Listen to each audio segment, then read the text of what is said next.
What is up, YouTube? This is T-Quentin1 coming at you with another video, and today I'm going to talk to you about Batman Begins for a couple of reasons. One, the Lego Batman movie is coming out on Friday, which I may or may not go see. Two, this has been a very Superman-centric channel for a while, and yes, Superman is my favorite superhero, but I figured I ought to show the Caped Crusader some attention too. And three, since last month I reviewed a largely bad trilogy, talking about the Dark Knight movies will act as a sort of palate cleanser. But let's get into this movie, starting with the biggest positive, and that is Christopher Nolan was hands down the best choice to direct this movie. His realistic in-camera style of filmmaking is perfectly suited to the Batman universe.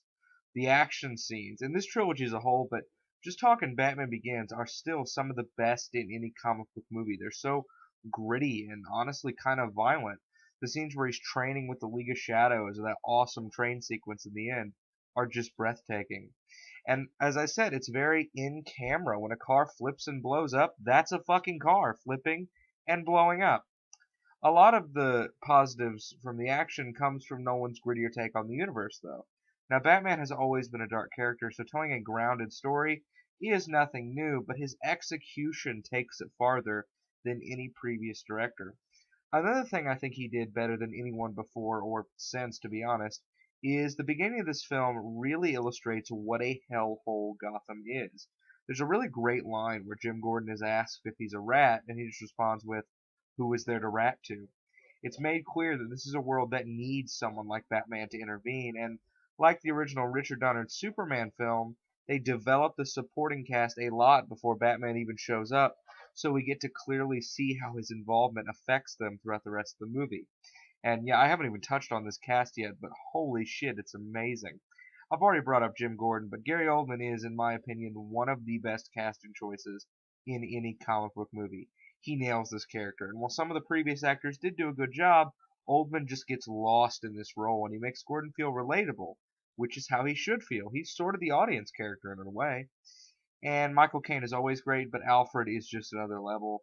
His relationship with Bruce feels genuine, and there are some very heartfelt scenes between them. He does a fantastic job. But what about the title character himself?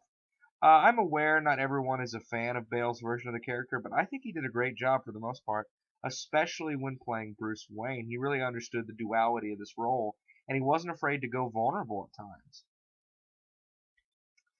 Uh, Batman also just has an incredible rogues gallery, and this film brings more than a few of them to life. I also appreciated the risk it took by taking some Batman villains that weren't exactly household names and still remaining faithful to them.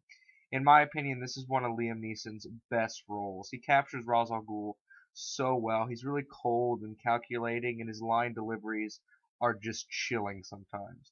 And Cillian Murphy was pretty good as the Scarecrow as well, although there's definitely not enough of them. I gotta touch on Hans Zimmer's score as well, because I think, honestly, it ranks among his best. It is dark and dour at times, it can be droning, but it can also be heroic and triumphant.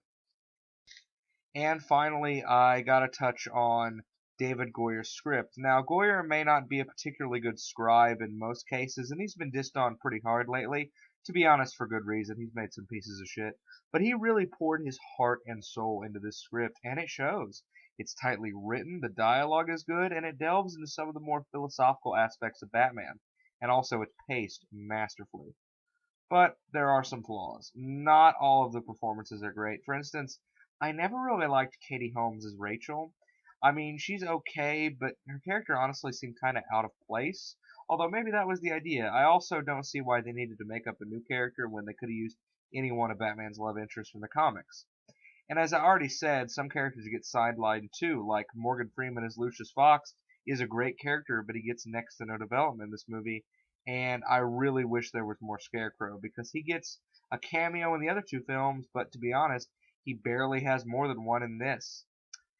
And of course, Bale's Batman voice can be a little hard to take seriously at times. But all in all, I can say, while Batman Begins didn't exactly change the game in the way that X-Men or Spider-Man did, it did put Batman back on the map, and the importance of that cannot be understated.